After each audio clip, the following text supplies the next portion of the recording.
বাংলাদেশ প্রকৌশল বিশ্ববিদ্যালয়ের শিক্ষার্থী আবরার ফাহাদ হত্যা মামলায় হাইকোর্টের রায় আগামী রোববার। বিচারপতি A.K.M. আসাদুজ্জামান ও বিচারপতি সৈয়দ এনায়েত হোসেনের হাইকোর্ট বেঞ্চ রায়ের জন্য এই দিন ধার্য করেছেন।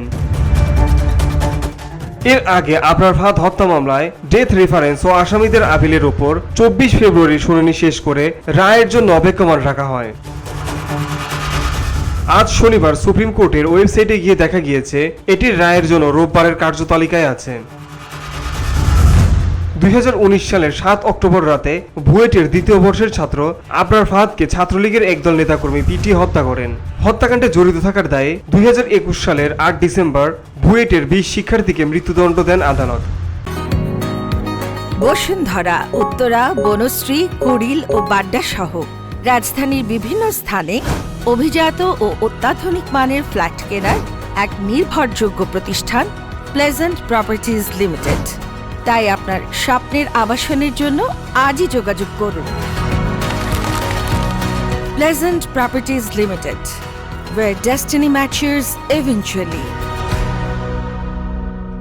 এ মামলায় আরও 5 শিক্ষার্থীকে যাবজ্জীবন কারাদণ্ড দিয়েছে আদালত। নিম্ন আদালতের রায় খতিয়ে দেখতে ডেথ রেফারেন্স হিসেবে 2022 সালের 6 জানুয়ারি মামলার নথি হাইকোর্টে পৌঁছায়। গত বছরের 28 নভেম্বর হাইকোর্ট বেঞ্চ এ বিষয়ে শুনানি শুরু করে।